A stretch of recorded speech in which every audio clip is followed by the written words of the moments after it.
জাতির হাজার হাজার আলেমের সময়ের মূল্য, রক্তের মূল্য, নতুন করে হাজার হাজার স্কুলের ছাত্রদের রক্তের বিনিময়ে, শাহাদাতের বিনিময়ে আওয়ামী কুলাঙ্গার থেকে এই দেশকে আল্লাহ তাআলা স্বাধীন করছে। এই স্বাধীন দেশকে আমরা আর হারাতে চাই না। ঠিক আছে? এই জমিনে কথার রাজা বলা হয়তো একজনকে। এই বাংলাদেশে দেশ স্বাধীন হওয়ার পর থেকে নিয়ে আজ পর্যন্ত এত সুন্দর করে কেউ কথা বলে নাই। আল্লামা দেলোয়ার হোসেন সাঈদী সাহেব, মুফতি জসিমউদ্দিন রহমানী সাহেব, আপনারা হয়তো ইউটিউবে দেখতেছেন, 15 দিন আগে উনি মুক্তি পাইছে। 11 বৎসর শুধু কথা বলার কারণে, 11 বৎসর বিনা অপরাধে কথা কি বলতো? কোরআনের কথা বলতো। অনেক মসজিদে দেখবেন তো সাইনবোর্ড দিয়ে লেখা, দুনিয়াবি কথা বলা হারাম। গাধা, কোনটা দুনিয়ার কথা কোনটা আখেরাতের কথা তোমার শিখাইছে কে? এমন কোন কথা আছে যে কথাগুলি আখেরাতে কাজে লাগবে না? বলেন দিকে আছে? নতুন করে স্বাধীন হয়েছে 1 মাস, 1 মাসের পূর্ণতা পাইল গত মাসের 5 তারিখে এই দেশ স্বাধীন হয়েছিল, আগস্টের 5, আজকে সেপ্টেম্বরের 5।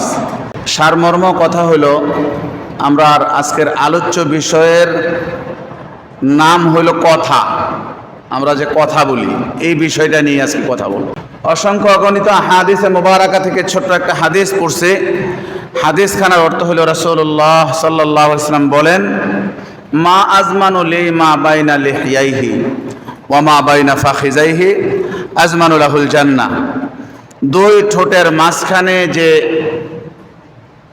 অংশটুকু আছে, মুখ অথবা জিহ্বা, 2 রানের মাঝখানে যে অংশটুকু আছে গোপনাঙ্গ, নবীজি বলেন এই 2টা অংশের জিম্মাদারি আমাকে যে দিবে, কথার জিম্মাদারি আমাকে যে দিবে, লজ্জাস্থানের জিম্মাদারি আমাকে যে দিবে, এই 2টা বিষয়ের আমানতের খেয়ানত করবে না, আজমানুল লাহুল জান্নাহ। নবীজি বলেন তার জান্নাতের জামিনদার আমি নবী হয়ে গেলাম। সুবহানাল্লাহ। আমরা গত 15-16 বছর কোনো কথাই বলতে পারিনি, কোনো কথা বলা যায় নাই। আলা খায়রুল কালামি কালামুল্লাহ। আল্লাহর হাদিসের মধ্যে আসছে পৃথিবীতে সবচেয়ে সুন্দর কথা হলো আল্লাহর কথা। কার কথা সবচেয়ে সুন্দর বলেন দেখি? আল্লাহর কথা। এই আল্লাহর কথাই আমরা বলতে পারি নাই। যারা আল্লাহর কথা বলছে এদেরকে বিভিন্নভাবে ট্যাগ লাগানো হয়েছে। এই জমিনে কথার রাজা বলা হয়তো একজনকে। এই বাংলাদেশে দেশ স্বাধীন হওয়ার পর থেকে নিয়ে আজ পর্যন্ত এত সুন্দর করে কেউ কথা বলে নাই। আল্লামা দেলোয়ার হোসেন সাঈদী সাহেব, আল্লাহ তাআলা ওনার কবরকে জান্নাতের বাগান দিয়ে ভরপুর করে দেখ, বলেন আমিন। শুধু কথার কারণে, কি কথা বলতো? কোরআনের কথা বলতো। ওনার নাম হয়ে গেছিল কোরআনের পাখি। শুধু কথা বলার কারণে এই লোকটাকে নির্মমভাবে শাহাদাতের পথ বাছাইয়া দেওয়া হলো, নির্মম মৃত্যু দেওয়া হলো জেলখানার ভিতরে রেখে।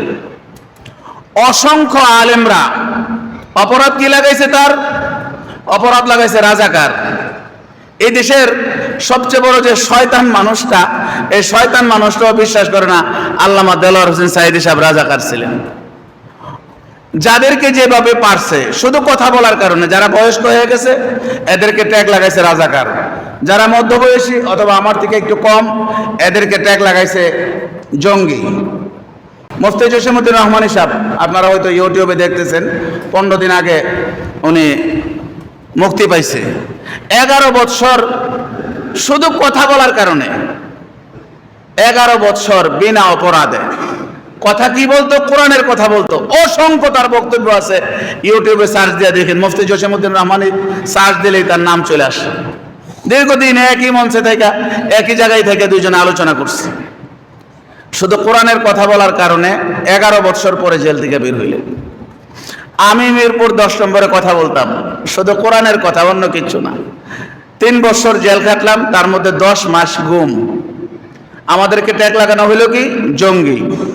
কলেজে পড়ুক, ভার্সিটিতে পড়ুক, এমনকি আমরা দেখছি স্কুলের একটু বয়স্ক পোলাপানগুলি রে, এই সামান্য বয়স হয়েছে 14, 15, 16, এই বয়সের বাচ্চাগুলির এরকম ট্যাগ লাগাই দিছে, এরা বিভিন্ন সন্ত্রাসী গ্রুপের সাথে জড়িত। শুধু একটা মেসেজ করছে, একটা এই বিশেষ কোনো আলোচনার মধ্যে সে শেয়ার করছে, তারে জেলে পুরে রাখা হয়েছে। শুধু কথার কারণে গত 15 বছর বহুত মানুষ জেল খাটছে। কথা কি? অন্য কোনো কথা না, শুধু আল্লাহর কথা। আল্লাহর কথাগুলি গত 15 বছর যাবৎ এই জমিনে বলা যায় নাই। আল্লাহ তাআলা এই দেশকে স্বাধীন করে দিয়েছেন। মন ভরে এখন আলেমরা এই দেশের কোরআনের আলোচনা করতেছেন। দেশের পার্সেন্টেজ এখন যা দাঁড়াইছে, সব দলকে দেখা হয়ে গেছে। এখন এই দেশের আপামর জনতা বলতেছে একবার কোন ইসলামিক কোন দলকে ক্ষমতায় আয়না দেখা দরকার, মোল্লা মৌলবীরা দেশটা কেমন চালা। ঠিক ঠিক না বলেন?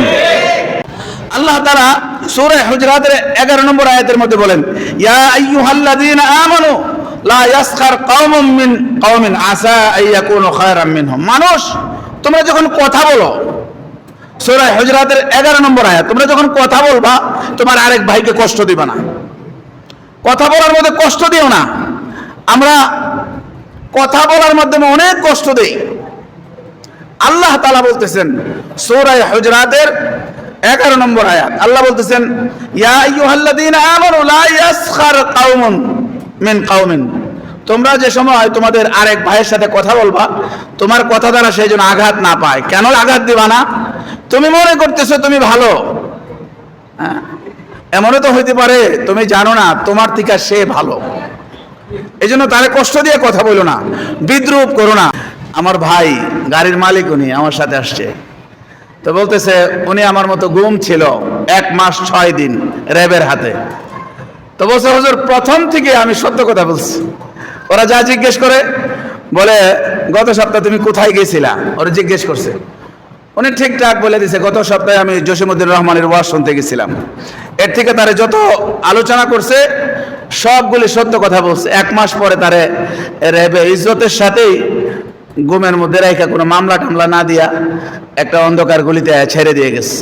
সত্য কথা বলছে। নানান ভাবে মানুষকে বিদ্রুপ করি, নানান ভাবে। আর গত 15 বছর তো আমরা শুধু বিদ্রুপের শিকার হয়েছি। বিভিন্ন ভাষায় বিভিন্ন শব্দে বিদ্রুপের শিকার হয়েছি। এখনো বিদ্রুপকারীদের এক দল গোপনে ষড়যন্ত্রের মধ্যে লিপ্ত হইতেছে। আপনি যখন কথা বলবেন আরেকজনকে বিদ্রুপ করবেন না, কোরআনের কথাটা সুন্দর করে বলে দিবেন। রাসূলুল্লাহ এইভাবে মসজিদে বসে রয়েছে। মসজিদে বসে থাকার পরে সাহাবায়ে কেরামকে নিয়ে আলোচনা করতেছেন। একটা যুবক আসছে, আয়সা মসজিদে নববীর পাশের থেকে বারান্দা থেকে দাঁড়ায় রয়েছে। দাঁড়ায় দাঁড়ায় ভিতরে দেখতেছে। দেখতেছে অবস্থায় তার হাত দুটা দ্বারা এরকম লজ্জাস্থানটা ঢাইকা রাখছে। তো রাসূলুল্লাহ দেখতেছেন এই লোকটা যে, এই যুবকটা যে দাঁড়ায় রয়েছে, এই দাঁড়ায়া তাকায়া তাকায়া যে আছে, এর মধ্যে একটা আলাদা নজর, আলাদা একটা মায়া, কি যেন সে চাইতেছে। রাসূলুল্লাহ সাল্লাল্লাহু আলাইহি ওয়াসাল্লাম তারে ডাক দিয়া নিয়ে আসছে, আইনা তার সাথে অল্প একটু কথা বলছে। কথা বলে জিজ্ঞেস করছে তোমার নাম কি? ছেলেটা উত্তর দিয়েছে আমার নাম আব্দুল উজ্জা। রাসূলুল্লাহ বললেন যে আজকে থেকে তোমার নাম আব্দুল উজ্জা না, তুমি উজ্জার গোলাম না, আজকে থেকে আমি তোমার নাম রেখে দিলাম আব্দুল্লাহ। কি নাম রাখলাম বলেন? বলে তুমি উজ্জার গোলাম হইতে পারো না, তুমি তো একমাত্র আল্লাহর গোলাম। যুবকটি বলেন মাত্র 2-3 মিনিটের কথায় যে এত সুন্দর করে আমার জীবনে কেউ কোনোদিন কথা বলে নাই। শুধু কথা, এই 2-3 মিনিট কথা শুই না রাসূলুল্লাহকে বলেন ইয়া রাসূলুল্লাহ আপনি হাতটা বাড়ায়া দেন, যেই লোকে এত সুন্দর করে কথা বলে তার কাছ থেকে দূরে যাওয়া যায় না, আর তিনি মিথ্যা দিয়ে মানুষকে ডাকতে পারে না। আমি আপনার হাতে হাত রেখে মুসলমান হয়ে যেতে চাই।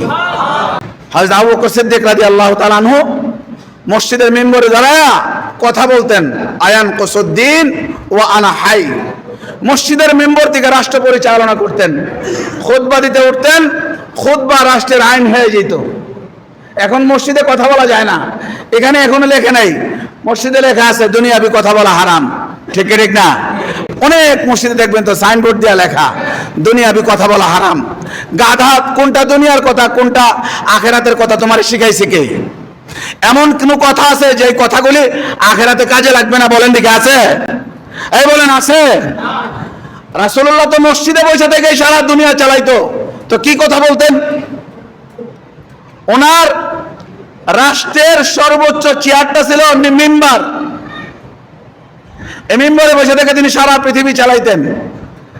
ওনার পরে হযরত আবু বকর আসলেন, আবু বকর মসজিদের মিম্বরে বসে এই দুনিয়াটা চালাইতেন।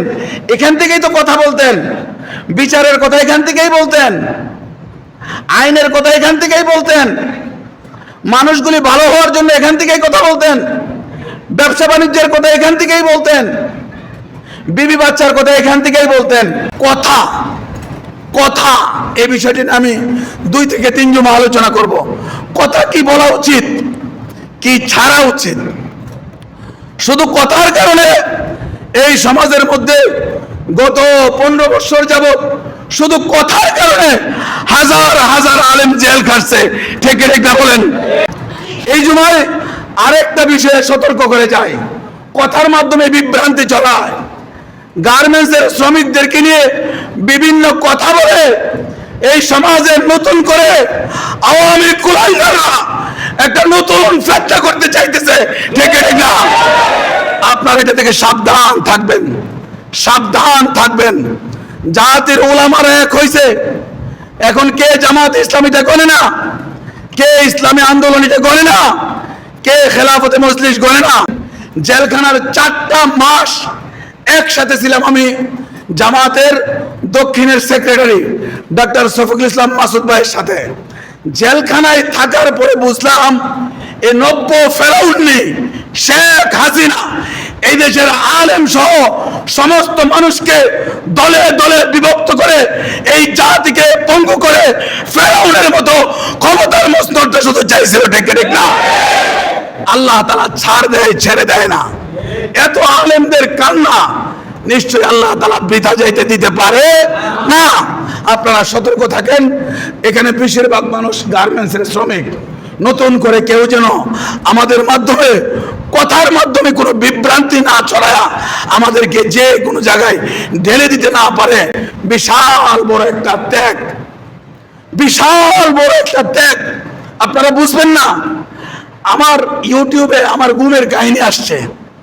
অনেকে আমাকে প্রশ্ন করছে আইনাগরটা কেমন জিনিস। আমি আমার ওই আলোচনার মধ্যে বলছি, আমি বলতে পারবো, আপনারা বুঝবেন না। 10 মাস আমাকে গুম করে রাখা হয়েছে। এটা বুঝবেন না। জাতির হাজার হাজার আলেমের সময়ের মূল্য, রক্তের মূল্য, নতুন করে হাজার হাজার স্কুলের ছাত্রদের রক্তের বিনিময়ে, শাহাদাতের বিনিময়ে আওয়ামী কুলাঙ্গার থেকে এই দেশকে আল্লাহ তাআলা স্বাধীন করছে। এই স্বাধীন দেশকে আমরা আর হারাতে চাই না। ঠিক আছে?